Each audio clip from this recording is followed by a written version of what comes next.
saya akan menjelaskan materi tentang anatomi fisiologi pada sistem reproduksi manusia.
Sebelumnya, perkenalkan, nama saya Alfia Maharani, NIM 180205004 dari kelas 18A1, Prodi Rekam Medis dan Informasi Kesehatan, Fakultas Ilmu Kesehatan, Universitas Duta Bangsa, Surakarta.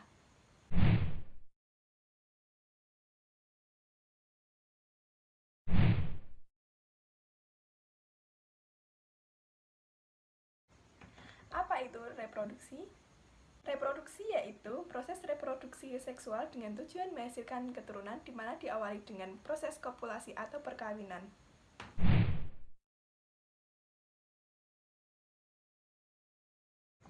Kopulasi sendiri diikuti dengan proses fertilisasi, yaitu proses di mana penyatuan antara ovum dan sperma. Ovum sendiri dibentuk melalui oogenesis dan sperma dibentuk melalui spermatogenesis. Keduanya disatukan menjadi bentuk sel kelamin atau sel gamet melalui proses gametogenesis.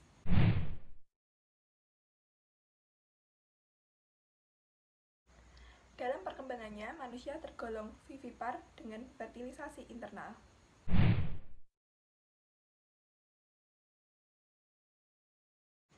Kemudian yaitu organ reproduksi pria. Organ reproduksi pria berfungsi untuk menghasilkan sel-sel kelamin atau sperma dan melepaskan sel-sel kelamin tersebut ke saluran sel kelamin wanita. Yang pertama yaitu testis. Testis berjumlah sepasang dan berbentuk bulat telur, di mana testis sendiri disimpan dalam sebuah kantung yang disebut skrotum. Testis sendiri memiliki fungsi sebagai pembentukan sel sperma dan pembentukan hormon yaitu testosteron. Yang kedua yaitu vas deferens. Vas deferens juga memiliki jumlah sepasang yang berfungsi untuk menghubungkan testis dan kantong sperma, yang bagian ujungnya terletak pada kelenjar prostat untuk menghasilkan cairan basah untuk melindungi sperma. Yang ketiga yaitu kantong sperma.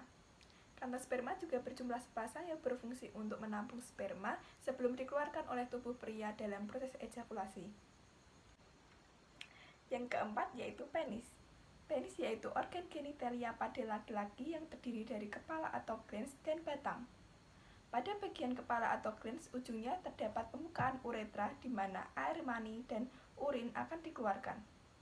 Pada bagian batang terdapat jaringan spons dan pembuluh darah, di mana akan terisi penuh oleh darah dan membesar saat rangsangan seksual atau ereksi.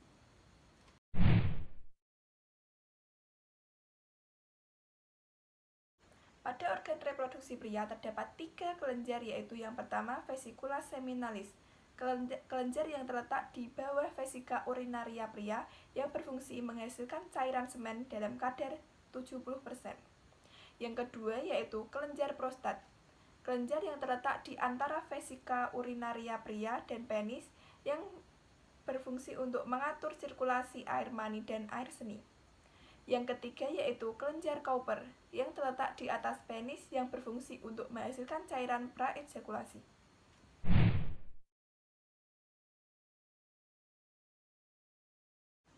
Organ reproduksi pria yang lain yaitu epididymis dan inhibin.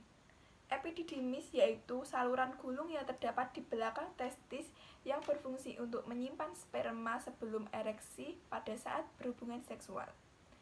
Dan inhibin yaitu glikoprotein yang membantu pelepasan FSH dan LH.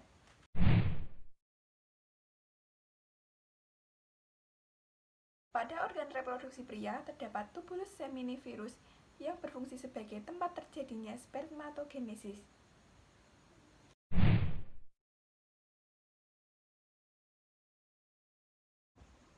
Yang selanjutnya yaitu organ reproduksi wanita.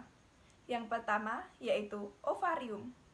Ovarium berjumlah sepasang dan terletak di rongga perut, tepatnya di daerah pinggang kiri dan kanan. Ovarium sendiri berfungsi untuk menghasilkan sel telur atau ovum dan menghasilkan hormon estrogen dan progesteron. Ovarium sendiri diselubungi oleh kapsul pelindung dan mengandung beberapa folikel. Setiap folikel mengandung satu sel telur, di mana folikel tersebut berfungsi untuk memberikan makanan dan melindungi perkembangan sel telur. Saat sel telur sudah masak, akan terlepas dari ovarium, yang disebut proses ovulasi. Yang kedua yaitu oviduk. Oviduk berjumlah sepasang dan ujungnya berbentuk corong berjumbai-jumbai atau fimbri. Fimbri sendiri berfungsi untuk menangkap ovum dari pelepasan ovarium. Oviduk berfungsi untuk menggerakkan ovum ke arah rahim dengan gerakan peristaltik dan tempat terjadinya pembuahan sel telur oleh sperma. Ovum yang sudah dibuahi akan terus bergerak menuju rahim atau uterus. Yang ketiga yaitu vagina. Vagina berfungsi sebagai organ persetubuhan dan tempat melahirkan bayi.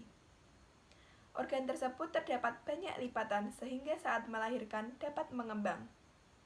Pada vagina terdapat lendir yang dihasilkan oleh dinding vagina dan suatu kelenjar, yaitu kelenjar Bartolini.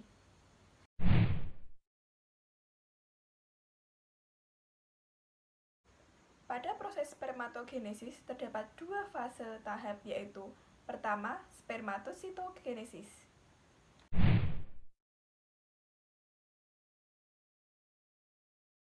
Fase spermatositogenesis yaitu fase pertumbuhan jaringan spermatogenik dengan pembelahan sederhana. Pada tahap awal, spermatogonium akan membelah menjadi spermatosis primer dalam proses meiosis 1. Selanjutnya, spermatosis akan melanjutkan pembelahan dalam proses meiosis 2 menjadi spermatosis sekunder dan spermatid.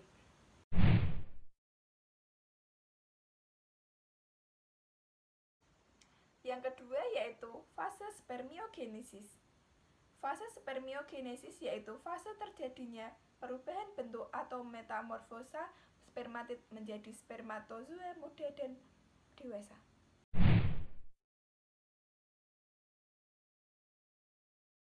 Pada fase spermiogenesis ada 4 tahap pembentukan, yaitu pertama, pembentukan badan Golgi, akson, dan kondensasi DNA. Yang kedua yaitu pembentukan akroson, yang ketiga pembentukan bagian ekor, dan keempat yaitu maturasi dan reduksi, yaitu sitoplasma difagosit oleh sel Sertoli.